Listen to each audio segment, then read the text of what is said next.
నమస్తే. ముందుగా చారగొండ సర్పంచ్గా గెలుపొందినటువంటి విజేందర్ గౌడ్ గారికి కంగ్రాచులేషన్స్. అలాగే నాకు ఓట్లు వేసిన ప్రజలకి కృతజ్ఞత తెలుపుతున్నాను. తెలంగాణలో సర్పంచ్ అభ్యర్థిగా గెలుపొందిన ప్రతి ఒక్కరిని ఒక క్వశ్చన్ అడగాలనుకుంటున్నాను.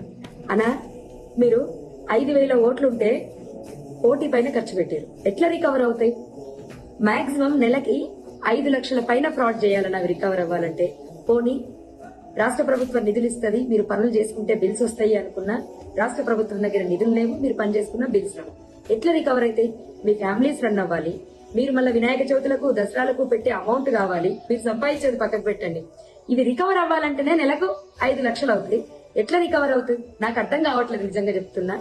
3,000 ఇచ్చినోడు కోటు పడుతుంది, 2,000 ఇచ్చినోడు కోటు పడదు, ఫుల్ బాటిల్ దప్పినోడు కోటు పడుతుంది, హాఫ్ బాటిల్ దప్పినోడు కోటు పడదు, బిర్యానీలో మటన్ వేసినోడు కోటు పడుతుంది, చికెన్ వేసినోడు కోటు పడదు. ఇంత ప్రజలు ఉన్నప్పుడు ప్రజలు నాకు నిజంగా ప్రజలు అర్థం కాలేదు. అన్నిటికన్నా నేను బాధపడ్డ విషయం ఏంటంటే, బీటెక్లు ఎంటెక్లు చేసి కూడా జస్ట్ 2,000 ఇచ్చి ఒక బిర్యానీ పెట్టి బ్లాక్ డాగ్ ఇస్తే ఓటేసి, ఇంత దౌర్భాగ్యపు వ్యవస్థలో చదువుకున్న వాళ్ళు ఉన్నప్పుడు ఎవరైనా ఏం చేయగలుగుతారు? దేశం ఎట్లా మారుతుంది? నాయకులను ప్రశ్నించే హక్కు మీకుందా? చదువుకున్న యువకులకు నాయకులను నిలదీసే హక్కు ఉందా? లేదు. మీకు ముమ్మాటికి హక్కు లేదు.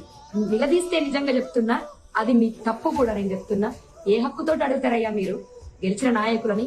ఏ హక్కుతోటి అడుగుతారు? గుర్తుందా? నిజంగా చెప్పాలంటే 2,000 full bottle Black Dog bottle food, వీటి కోసం ఓట్లు అమ్ముకునేటోళ్ళు రేపు ఎట్లా అడుగుతారు? నాయకులను ఎట్లా ప్రశ్నిస్తారు? మీరు ఇప్పుడు ఫోన్ చేస్తారా? నాకు ఈ పనులు కావాలి, ఆ పనులు కావాలని అంటారా? మీరు చేస్తే వాళ్ళు ఎత్తుతారా? వాళ్ళ తప్పేముంది? నిజంగా చెప్పాలంటే వాళ్ళు బిజినెస్ చేశారు, మీకు ఓటు వాల్యూ ఇంతని చెప్పారు, మీరు అమ్ముకున్నారు. ఇంకెందుకు? ఒకసారి అమ్ముడు పోయిన తర్వాత ఇంకెట్లా అడుగుతారు మీరు? నిజంగా చెప్తున్నాను, నాయకుల తప్పు కాదు, ఓటర్ల తప్పు. నీ ధర్మానికి ఈయన వాల్యూ లేదు తల్లి, నువ్వు వద్దమ్మా అని చెప్పారు పెద్దలు. వాళ్ళకి మరొకసారి కృతజ్ఞత చెప్తున్నా. మీరు మారనంత వరకు ఈ సిస్టమ్ మారదు, ఇండియా మారదు. ఒక్కసారి ఆలోచించండి. మన దేశం మారాలి అంటే మీ ఆలోచన విధానం మారాలి. ఎందుకు చదువుకున్నాం? నాకు పడ్డ ఓట్లయితే నాకు పరిచయం లేని వాళ్ళు వేసిన ఓట్లు, ఓన్లీ నా గురించి విని వేసిన ఓట్లు అవి. వాళ్ళకి నిజంగా మనస్ఫూర్తిగా కృతజ్ఞత చెప్తున్నాను. ఒక్కడుగు నేను వేసాను, నాతో పాటు కొన్ని అడుగులు ముందుకు వచ్చాయి. ఎంతైతే అంత అయింది, అంతే మొండికి పోరాడతాను.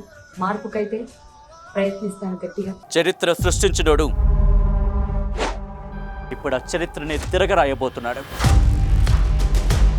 అబద్ధాల గోడల్ని బద్దలు కొట్టి నిజాలను రాగా మీ ముందుంచబోతున్నాడు.